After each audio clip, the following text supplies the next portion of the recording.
If someone you love was killed on Halloween night and the only way to save them was to go back in time to solve a cold case that's 35 years old, what would you do? When a terrifying urban legend comes back to life, Jamie here must travel back to the 80s to catch the killer before they strike. But even her future knowledge can't save them all from a brutal death. Get ready for Back to the Future with a deadly twist, because we're here to break down the mistakes made, what you should do, and how to beat the mean girl murderer in Totally Killer. This girl is about to have the worst night of her life. The story begins on Halloween night, 2023, in a peaceful town with a terrifying history. 35 years before, in October of 1987, a masked maniac known as the Sweet 16 Killer brutally took the lives of 3 teenage girls in a killing spree that lasted for nearly a week, stabbing them all 16 times each. These days, the story has evolved into an urban legend, with the killer's getup becoming a popular Halloween costume, guided tours of the crime scenes, and a podcast hosted by local investigative journalist Chris Dubasage. This girl Jamie is getting ready for a concert later that night, but her overprotective parents, Pam and Blake, are nervous to let her go. She's still traumatized by the attacks from when they were in high school. Jamie insists that it's going to be safe, promising her parents that she'll be home by curfew, and pointing out that not only can they track her location by phone, but she's also armed to the teeth with pepper spray, an emergency alarm, a protective crystal, and has been taking self-defense classes for the last 10 years. Reluctantly, her mom agrees that she can go, but she's about to realize that Jamie isn't the one who's really in danger. Home alone, Pam here is spending the night handing out candy to the local kids when she hears a loud knock at the front door. It's someone dressed as the Sweet 16 Killer, and they aren't interested in her leftover Smarties. Suddenly, the attacker pulls out a massive hunting knife, but Pam quickly slams and locks the front door right in their face. As she activates the home security system to call the police, the killer makes it inside by smashing through the window and begins advancing towards her. But this mom isn't going down without a fight. Blocking the first strike, she flips the attacker over and reaches for a secret handgun, but they manage to disarm her before she can land a shot. The fight spills over into the next room, with the killer gaining the upper hand and body slamming her through a coffee table. But Pam here isn't out of tricks just yet. From the ground, she reaches under the couch and deploys some tactical pepper spray, which buys her enough time to retreat into the kitchen and arm herself with a knife. For a moment, it looks like the killer is gone, only for them to burst in through the back door and tackle her to the ground. Pam manages to get a stab in, but unfortunately, it isn't enough to do the job, and the killer chases her down, brutally stabbing her to death before disappearing into the night just as the police arrive outside.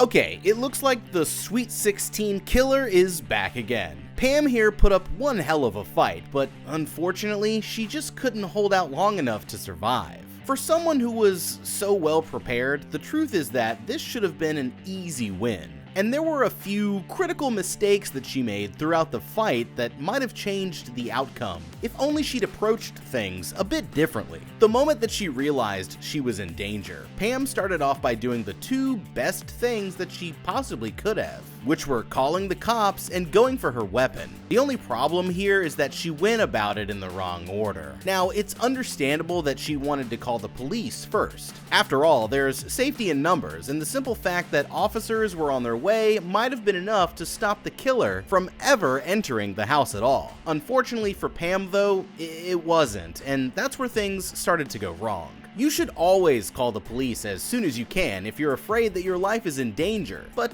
depending on where you live, it will usually take officers at least 5 minutes, and often more than double that, to respond to your call. Obviously, that's still much better than no help at all, but it won't be enough if a knife-wielding maniac is currently battering down your front door, as we can see what happened to Pam here. In this case, the solution was simple. Go for the gun first, and then call the police once she was armed and dangerous. If she'd gone for the weapon before the killer got through the door, then she could have just emptied the clip on the creep the moment that he walked in, and the whole fight would have been over before it even started. Then the officers would have been only taking down a police report instead of collecting evidence from her murder scene. So despite starting out on the wrong foot, Pam here used her surprise self-defense skills to get the upper hand on this freak once again. And for a moment, it seemed like the killer was actually going to leave. The problem here was that she let her guard down much too early, and ended up getting hit with one of the oldest tricks in the book, the classic unlocked backdoor sneak attack. Take this as a lesson just in case you ever end up with an armed intruder in your home. Don't get comfortable until the police are on the scene, even if it looks like the threat is gone, and always remember to watch your back. Still, even with all of these slip-ups, Pam got herself back on the offensive and managed to land the first critical hit of the battle. But that's where she made her biggest mistake. She stabbed the creep in the shoulder and then tried to escape without going for the kill shot. A few inches up or to the left would have hit them in the neck, heart, or lung, and that would have been lights out for this bloodthirsty Johnny Bravo here. We've seen it happen time after time when you've got your attacker on the brink of defeat. The last thing that you want to do is give them a chance to get back up. And this last mistake ended up being the one that cost Pam her life. Now it's up to the police to figure out the killer's identity, and luckily, Pam here may have found a way to help solve the case before she died. After being stabbed, the killer tossed her knife to the kitchen floor, and it didn't seem like they had much time to clean up before they were forced to flee the house. This means that, even if the killer did think to grab the second knife on the way out, their blood, and therefore their DNA, should still be somewhere at the scene. All that the police need to do now is locate this evidence, and hopefully they'll be able to track the killer down and bring them to justice before they strike again. After returning home to find Pam brutally murdered, Jamie and her father are completely devastated. But like any good true crime podcaster, Chris here wastes no time turning their private tragedy into content. The next day at her school, the principal and town sheriff pulled Jamie aside to ask her some questions. It turns out that they found messages between her mom and the podcast host on the woman's phone, causing them to believe that she may have been having an affair, and making her dad out to be the prime suspect. Furious, Jamie points out that the sheriff here has always had a problem with her dad since they knew each other growing up, and shouts at her to focus on finding the real killer before storming off down the hall. Later, Jamie goes to meet her friend Amelia at the town's abandoned fairground, where she finds the girl converting the photo booth into a time machine for the school science fair, building off of experiments that Amelia's mother had started when she was younger, but eventually gave up on. She has the time machine set to the date of the first Sweet 16 murder, and this gives the girls an idea. If they can somehow get the machine working, then they may be able to travel back in time to stop the killer before the attacks even happen, and hopefully save her mother's life in the process. By now, it's getting late, and Jamie decides to walk home, never realizing that the killer is secretly watching her from a distance. That night, Jamie asks her dad what was really happening between her mom and the podcast host, and explains that Pam had decided to stay in touch with him since he was the only one still investigating the murders after the police gave up when the trail ran cold. In the morning, she goes to meet with Chris at a nearby coffee shop, hoping to get some more information. It turns out that her mother had received a note from the killer back in 1987 saying that she would be next one day, but decided to keep it a secret from everyone besides Chris here out of fear that telling anyone would make the threat real. Jamie heads back to the fairground later that night, where she ends up running into Amelia, but the truth is that they're not alone. While they're talking, the killer suddenly appears from behind a hedge, lunging straight at Jamie. She runs for her life and manages to lose them by hiding out in the photo booth, only to give away her position when she accidentally turns it on. The killer tries to stab her through the curtain, determined to finish the job, but Jamie deflects the knife, causing them to plunge it straight into the control panel before kicking the freak away. Somehow, this actually makes the time machine work as intended and sends her back in time 35 years to the day that it all began, October 27th, 1987. Okay, this is absolutely crazy. Amelia here actually managed to invent time travel and successfully send Jamie back to the 1980s. Now she has the chance to set things right, but they kind of already screwed up from the start. You see, changing things about the past is inevitably going to change things about the future, as Jamie here is about to find out, and there's no way of knowing what the outcome of any changes to the timeline could be. You see, if she isn't careful, then Jamie could easily end up leaving herself herself without a future to go back to, or at least not a future as she remembers it. What they really should have done here is only sent Jamie back to as close as they could before her mom died, instead of all the way back to 1987. This would still give her the chance to save her mom from the killer, but limit the chances of her dramatically altering the timeline in some catastrophic way. She can't just warn her mom about what's coming, because unless she stops the killer for good, then there'll still always be a potential threat. With this in mind, she'd need to let the night play out as normal and go to the concert with Amelia just as planned. That way, her mom would be home alone. Then she'd want to leave the show once it starts and time it out so that she and her dad get back right as the killer shows up. By calling the police ahead of time for good measure, she could simply surprise the killer, give them a family beatdown, and save her mom's life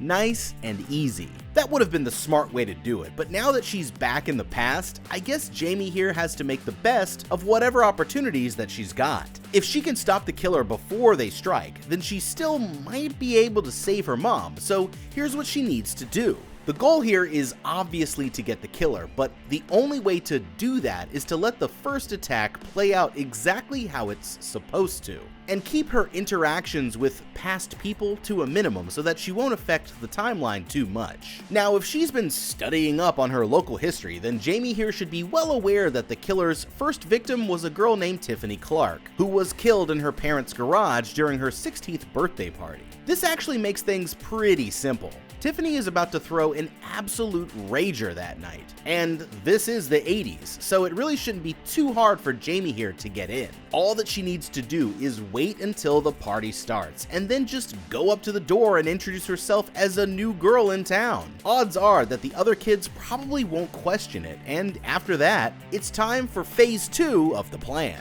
Once she's infiltrated the party, Jamie simply needs to arm herself with some sort of weapon like a knife, baseball bat, or another tool from the garage. Hide out in there before the killer shows up, and then hit them with the surprise attack of a lifetime when they try to go after Tiffany. Unfortunately, just stopping the attack isn't going to be good enough. She needs to kill the killer here and now, or else there's a chance that they could still come back for her mom in the future. Also, as an added bonus, if the killer dies tonight before they ever even get their first victim, and the urban legend begins, then there's also no chance of anyone becoming a copycat down the road, completely eliminating that potential threat as well. As long as she does it in self-defense, Jamie should be able to avoid getting into any major trouble. And once the killer's dead, all that's left for her to do is figure out a way to get home. For this, finding Amelia's mom would be her best bet, since she originally designed the time machine all those years ago. And that turns out to be exactly what Jamie here is going to do. If she plays her cards right, then this plan just might work, but it won't be long before she ends up making mistakes that completely change everything. When Jamie steps out of the booth, she quickly realizes that the machine actually worked, and she's ended up exactly where she needed to be. Now she can put her plan into action. So she hitches a ride with a stranger over to the high school, hoping to get to the killer's victim before they ever have a chance to strike. After making it to the school, Jamie heads to the front office and comes up with a whole convoluted backstory about how she's an exchange student from Canada, expecting to have some trouble getting past the staff. In reality, the secretary here couldn't care less, and simply hands Jamie a schedule of her classes, telling her that she's late for gym class. During a game of dodgeball, she spots Tiffany, Marissa, and Heather on the other team, the 3 original victims of the Sweet 16 killer. Her Gen Z brain isn't equipped to handle such violence, but it turns out that her mother Pam is there too, and she's the most aggressive player on the court, blasting Jamie here in the face without hesitation or remorse. When class is over, Jamie awkwardly introduces herself to the girls and tries to get them to call off Tiffany's birthday party later that night, knowing that she's going to be the killer's first target. Of course, they're not interested in what some random Canadian exchange student has to say, which forces Jamie to come up with a new plan. Instead, she goes down to the sheriff's department and tries to explain her situation, comparing it to Back to the Future in hopes that they'll understand. Well, the whole thing sounds like a load of malarkey to the deputies here, and they order Jamie to get back to school, or else they'll arrest her for skipping class. It looks like no one is going to believe her, but that's when she remembers one person who might. Her friend Amelia's mom, Lauren. Doubling back to the school, Jamie tracks the girl down and carefully explains what's going on, showing Lauren her iPhone to prove that she's really from the future. This time, Lauren here actually gets it, and the two of them head over to the fairground so that she can get a look at the time machine. Lauren quickly deduces that the killer's knife must have acted as an extra conductor and starts doing some tests to figure out how she can replicate the results. Concerned, Jamie wants to know if stopping the killer and changing the past will have unpredictable effects on the future, which Lauren says that it most likely will, except that it's impossible to know for sure whether those changes will be for the better or worse. Later that night, Jamie and Lauren head over to the party at Tiffany's house, hoping that they can get to her before the killer does. But there's just one problem. The girls still want nothing to do with her and immediately have her thrown out by this jock kid, Randy. After sneaking back inside, she runs into Tiffany once again and accidentally lets it slip that this other guy, Eddie, eventually becomes a famous rock star. Tiffany here decides that she wants to get in on some of that action, causing her to go searching for Eddie so that the two of them can hook up. But that was her biggest mistake. Remembering how things originally went down, Jamie incorrectly guesses that she'll find Tiffany in the garage. Well, it turns out that she's already changed the order of events, and instead, Tiffany is upstairs in her parents' bedroom, putting the moves on Eddie here. He ends up bailing while Tiffany's in the bathroom after deciding that she's too much of a prude, but she's about to realize that there's someone else who's looking for a little one-on-one time. That's when the killer emerges from the bedroom closet wearing their signature mask and armed with a huge knife. Terrified, she gets up and tries to make a run for the door, but the killer cuts her off, forcing Tiffany back onto the bed and brutally stabbing her to death. With the music from the party being so loud, no one outside can hear her screaming for help, and by the time that Jamie kicks her way through the door, it's already too late. It looks like the killer escaped through the back window. Okay, well, I guess that plan didn't work out. Jamie here hasn't even been in the past for more than 24 hours, and she's already making mistakes that are changing the timeline, not just for herself, but possibly for all of human history. She failed to stop the first murder, and now she only has 2 chances left. Jamie, you f***ed up! Look, I get that you're no Jimmy Neutron or Doc Brown here, but do me a favor and just try to wrap your head around what I'm about to say, would you? For every interaction that you have with these past people, you're inevitably changing the outcome of events, making your knowledge of the future completely useless. Going into this with what's basically the equivalent of a strategy guide and still managing to blow it is honestly impressive. But it's time to get it together, because at this point, dear old mom getting stabbed to death 35 years from now is shaping up to be the least of your worries. The hard truth is that you made a mistake by ever getting involved with these past people at all. Instead, you could have just played it cool and kept your distance, since you already knew exactly how things were about to go down. It seems like you forgot the mission, so let me remind you real quick what we're going for. You're not here to make friends or save anyone's life. You're here to catch the killer and use these mean girls as meat shields if you have to, but you can't do that if you keep changing how things play out. You said too much and screwed up the timeline, and not only did you fail to stop the first murder, but that little slip up is about to cause all kinds of problems, as you're soon to find out. Also, this might not seem as important right now, but your phone has been dying this whole time. And in case you forgot, you're going to need it to get back to the future, so I don't know, maybe try turning it off. It's just a thought. When you went in knowing exactly what was going to happen, but still failed to stop the murder and permanently altered the events of the past, Jamie, you f***ed up.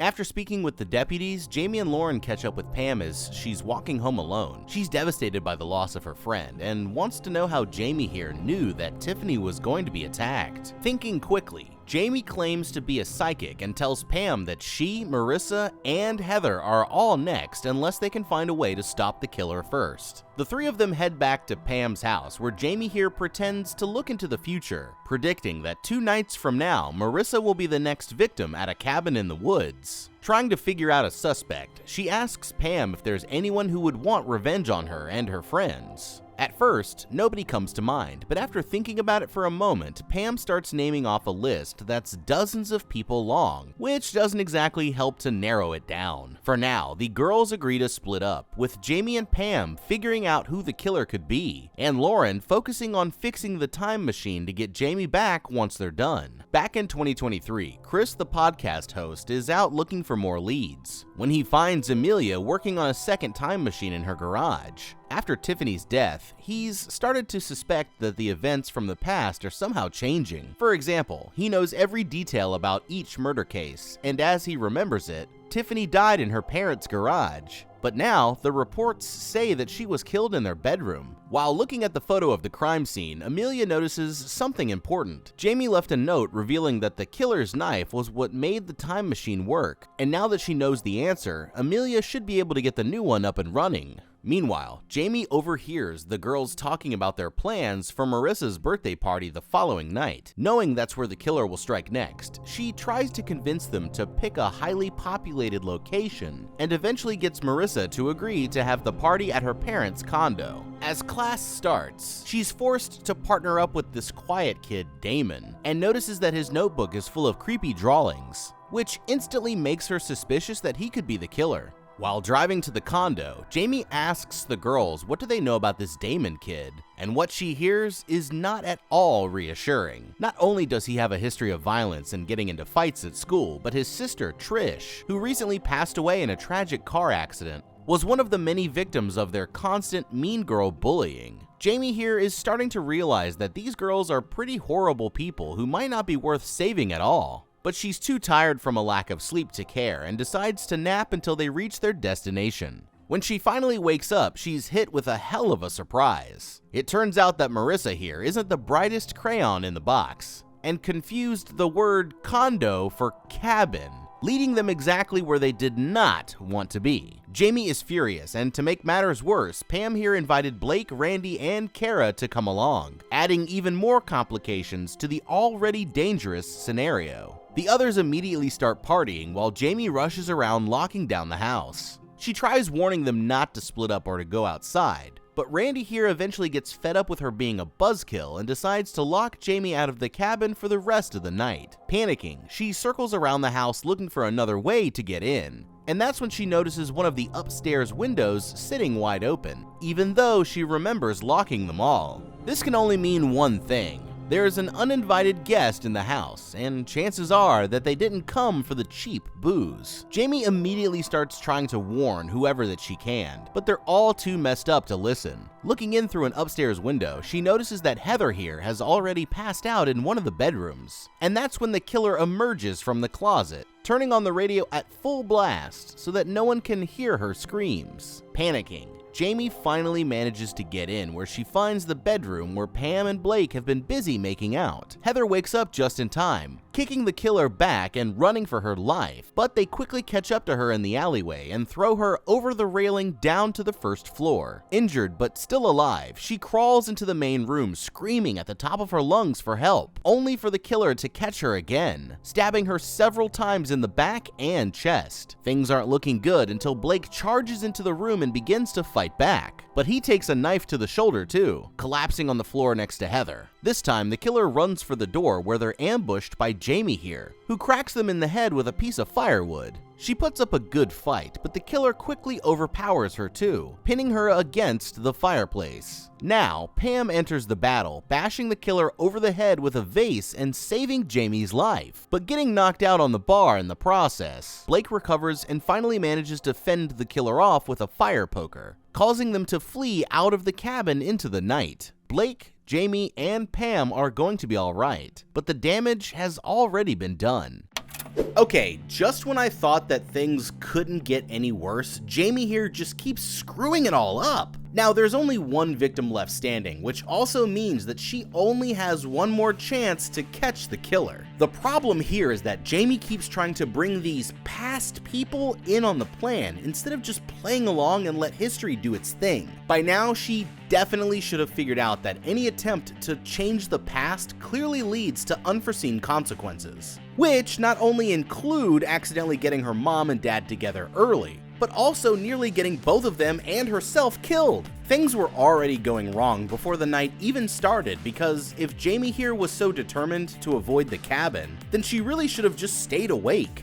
I get that she was wiped out from all these time-traveling antics, but that's what caffeine is for. Go to 7-Eleven and get yourself a coffee or Jolt Cola if you're feeling drowsy, because this was clearly no time to be falling asleep on the job. Staying away from the cabin might have seemed like a good idea in her head, but there's a problem. If they went to the city to avoid the killer, then she could never have stopped the killer, and then there'd still be a chance of them coming after her mom one day in the future. Like I said before, the only way to ensure her mom's safety is to take the killer out for good. So ending up at the cabin, despite her intentions to take the girls somewhere else, was actually a blessing in disguise. Once they arrived at the cabin, all that Jamie really needed to do was keep watch around the place on her own, or with the help of Pam here when she wasn't busy trying to smooch up Blake, since she's the only other person who's at least somewhat aware of what's going on. If it were me, then I would have just gone along with the party while keeping an eye on everyone throughout the night, and especially focusing on Marissa. Of course, now that the timeline is changing, there was always a chance that the killer would go after someone else. But Marissa here was still the most likely target since it's her birthday, and that was the killer's MO. Once the killer shows up, then you protect the target with any weapon that you could find from around the house. Use your greater numbers to your advantage and take that creep out once and for all. After Jamie got locked out of the house, she should have gone straight for the open window the moment that she noticed it. By following in the killer's footsteps, she would have been able to catch them by surprise, or at least have gotten herself back into the house before the real attack had already started.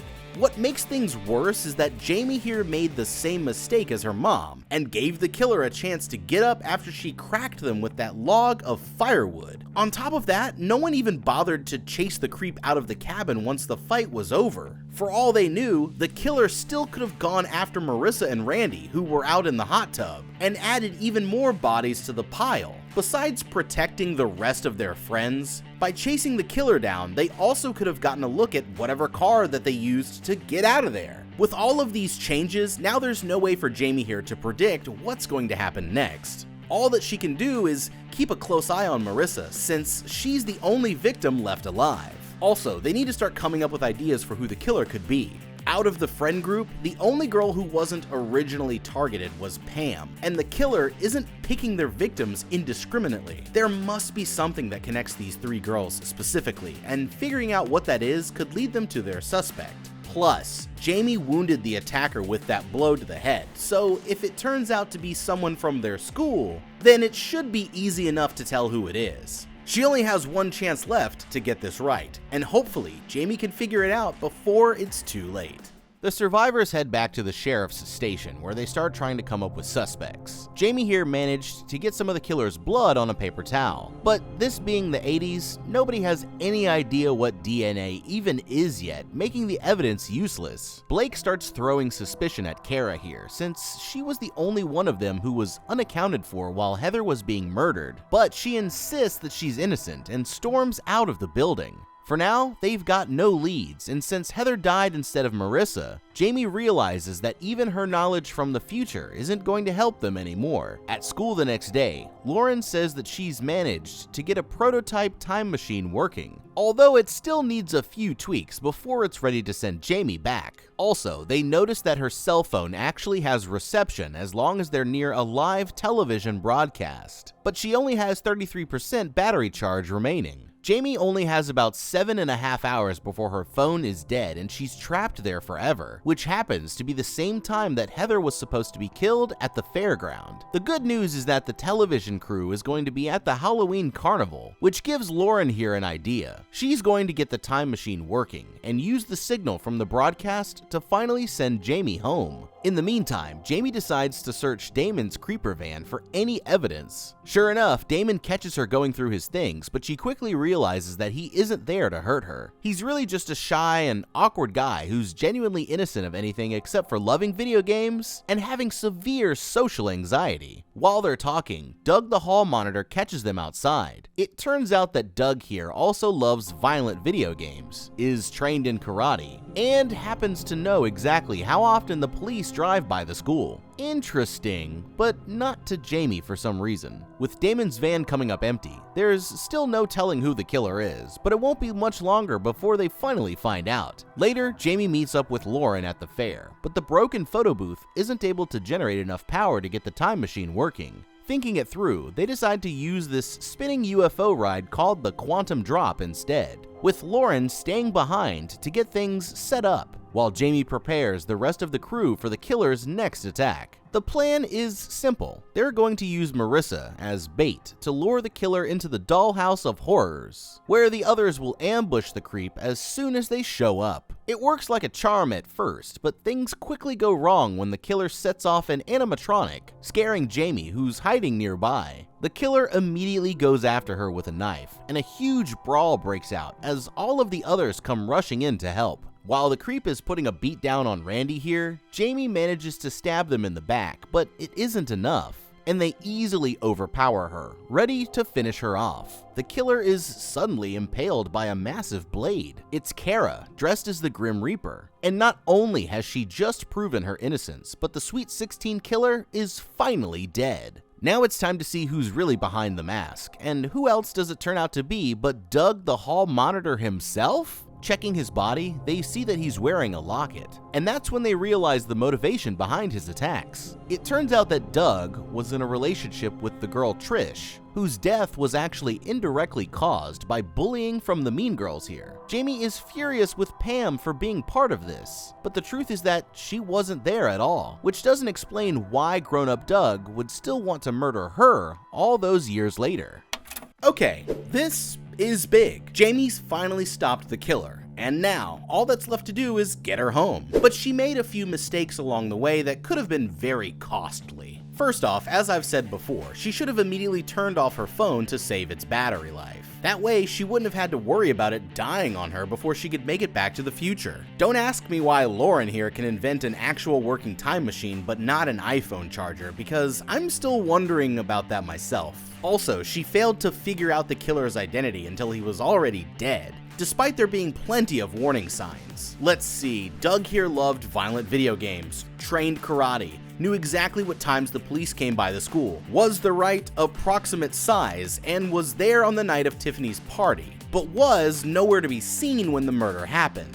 One or two of these things alone isn't enough to raise an eyebrow, but with all of that combined, I might have at least checked him for an alibi a little sooner. I'm proud of Jamie here for finally figuring out that she needed to use Marissa as bait, but if you're planning to ambush a killer, then don't all split up and put yourselves in vulnerable positions like hiding in a toilet stall. The proper way to set this up is first choose a location for the ambush site. You'll want to do this along the route that you know the enemy will travel, so 1 or 2 rooms into the haunted house from its entrance. Within that room, you need to establish a kill zone, which is the area where you're going to bottleneck the enemy once the ambush starts. Next up is positioning. Everyone should have good cover and concealment so that they can't easily be spotted, but they'll also want to maintain a line of sight on the target for when the fighting starts. Finally, once the target enters the kill zone, Jamie here initiates the fight, supported by Blake and Randy, the group's strongest fighters, with Pam and Marissa backing them up in case anything goes wrong. With a bit of strategy, this battle would have been over easily, but they still managed to get the job done, even if it was a little sloppier than necessary. After this debacle and the cabin incident, it's becoming clear that they kind of just suck at fighting, until Kara came along and saved the day, which they didn't even deserve since they were treating her like a suspect. I guess she's the real hero here after all. It looks like the nightmare is finally over, but there's still one more twist on the way that no one could see coming. Suddenly, another killer bursts out from the shadows, slitting Marissa's throat before the others even have a chance to react. Kara here immediately draws a gun that her police officer father let her borrow, but misses the killer with her first shot before chasing them deeper into the haunted house. She manages to corner them in a meat freezer, but wastes all of her ammo without hitting a single shot, forcing everyone to run for their lives. As they're sprinting past the news broadcast, the killer closes in and stabs the anchor in his head, killing him instantly. Jamie and Lauren make it to the time machine with the killer close behind, firing it up as Lauren drives to safety. The killer closes in on Jamie, but that's when Pam jumps in and attacks them from behind, having no idea that she's about to be launched into the future. The fight continues as the ride spins up faster and faster until the strength of the gravity pins the three of them to the walls. Rising to their feet, the killer starts going after Pam and stabs her in the shoulder. At the last second, Jamie opens the door, sending Pam flying to safety and pulling the killer's mask off in the process, revealing that it's actually Chris, the podcast host. It turns out that, in the future, Amelia managed to get her second time machine working, only for Chris here to murder her and go back in time to stop Jamie. The truth is that he was the one who killed her mom back in 2023, and did it all for nothing but some more content as people were starting to lose interest in a cold case that was 35 years old. He also took the opportunity to kill his father, the news anchor, all because he felt like the man focused too much on his career and neglected him during his teenage years. Chris lunges towards Jamie, pulling himself towards safety in the center of the machine. He's about to kill her and travel back to the future, but that's when she pulls out a nail gun from Lauren's bag of tools, shooting Chris several times in the chest before pushing him back towards the outer wall, where he explodes into pink mist from the force of gravity. When the time machine stops, Jamie emerges back in the year 2023, the morning before her mother was killed. Sprinting home, she finds out that everyone is still alive. After hugging it out with her parents, grown-up Lauren pulls her outside and explains the details on everything that's changed. Probably the biggest of all is that her parents ended up getting together a little earlier. She has a 34-year-old brother named Jamie now, and her name is actually Colette. After seeing his father murdered on live TV, Chris, the podcast host, became traumatized and moved to a monastery in India where he lives to this day. It's going to take some getting used to, but all things considered, it looks like Jamie here made it out alright, and they all live happily ever after. Except for Tiffany, Heather, and Marissa, of course, but hey, win some, lose some, I guess. But what would you do if you had to go back in time to prevent your mom from getting whacked from some crazy, weird 80s serial killer? Could you do it? Or would you have to put a time machine together to figure it out? Let us know down in the comments below. Thank you so much for watching. Leave a like and subscribe, and check out the How to Beat playlist for more videos just like this. I'm forgetting something. Oh no, wait. Have a damn good day.